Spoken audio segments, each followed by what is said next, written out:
Hello. Today I'll tell you about a fierce and unique tribe in the Comanches. If you enjoy the video, don't forget to subscribe to the channel and leave a like. The cruel Comanches. The terrifying truth about the most brutal warriors in American history. According to legend, if you ventured alone into Comanche territory, you never came back. Only silence, the sound of the wind, and distant hoofbeats. And then it was over. The Comanches were among the most brutal, most merciless, and most feared tribes in North American history. They showed no mercy to their enemies. Torture was common. There were times they would skin a captive alive while others watched. Scalping was just the beginning. For the Comanche, it wasn't just war, it was domination by fear. If they captured a warrior from a rival tribe, they might drive spears through his body, not to kill him instantly, but to watch him scream. Pain was a weapon. Terror was a tradition. Some captives were taken as children, raised by the Comanches, and later sent to kill their own people. To be Comanche was to live by the sword. Mercy was weakness. Young boys had to prove themselves as warriors by killing their first prisoner. They would burn the body, scatter the ashes into the wind, and be given the mark of a true fighter. They were masters of night raids.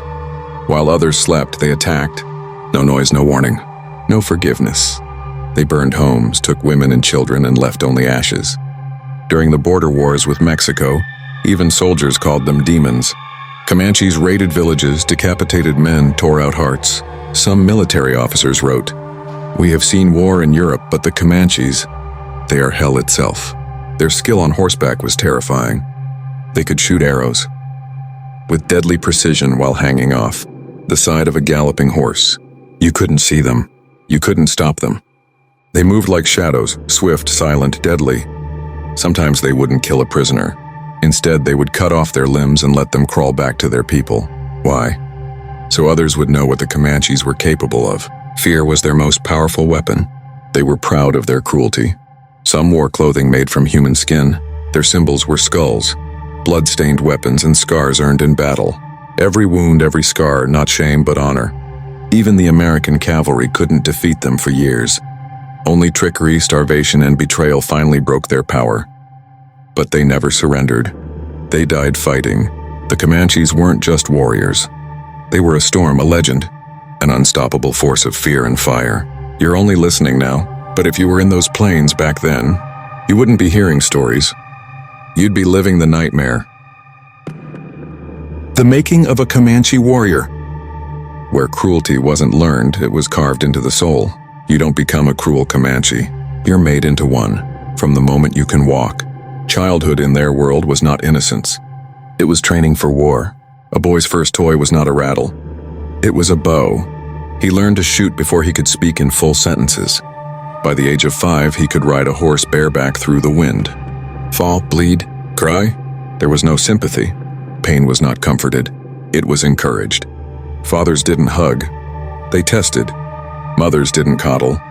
They warned, "Be strong, or be gone." At 7, a child watched his elders torture prisoners. Not hidden, not ashamed. This was education.